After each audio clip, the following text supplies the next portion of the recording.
বা tennis elbow নিয়ে কিছু বলছি। আমাদের যারা গৃহিণী তাদের এটা খুব বেশি হয়, আবার যারা স্পোর্টস করেন, ব্যাডমিন্টন টেনিস খেলেন, তাদেরও হাতের বাইরের দিকে ব্যথা, যেটাকে আমরা টেনিস এলবো বলি।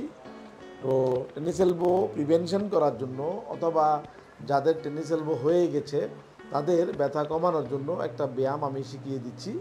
যেমন ধরুন, হাতটাকে আপনি লম্বা করবেন এবং এখানে একটু চাপ দিবেন, চাপ দিয়ে 1 থেকে 10 গুনবেন।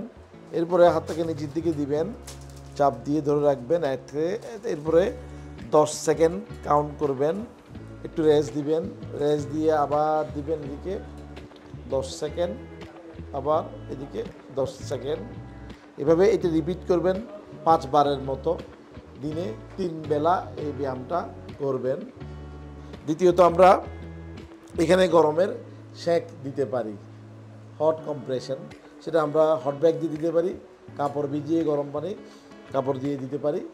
তৃতীয়ত, আমরা একটা ডিপ কম্প্রেশন মাসাজ দিতে পারি, সেটা হলো একটা জেল লাগিয়ে এখানে একটু মাসাজ করতে পারি, ডিপ কম্প্রেশন মাসাজ, অথবা এভাবে করতে পারি মাসাজ।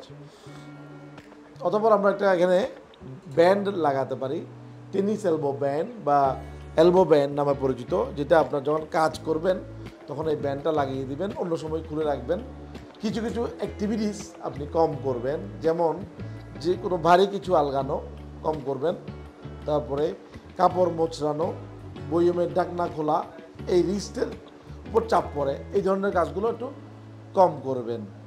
তারপর যদি এগুলোতে কাজ না হয়, আমাদের পরবর্তী চিকিৎসা হলো ফিজিওথেরাপি, যেটা আমরা মেশিন দিয়ে হিট দিই, সেগুলোতে অনেক সময় ভালো হয়ে যান। আবার তাতেও যদি কাজ না হয়, আমরা যেটা করি, আমরা পিআরপি দিয়ে থাকি, প্লাটিলেট রিচ প্লাজমা। এটা আপনারা জানেন, রোগীর রক্ত থেকে আমরা একটা মেডিসিন তৈরি করি, ন্যাচারাল মেডিসিন, যেটা আমরা আলট্রাসোনোগ্রাফি মেশিনের মাধ্যমে ওনার যে রগটাতে প্রবলেম হয়েছে, রগের গোড়ায় গিয়ে আমরা ওটা পুশ করে দিয়ে আমরা এটা সাকসেস পাচ্ছি। সারা ওয়ার্ল্ডে এখন এটা ট্রিটমেন্ট দেওয়া হচ্ছে।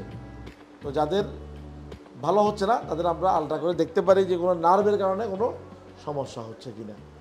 ইনশাল্লাহ এটা ভালো হয়ে যায়, এটা ওই ধরনের রোগ।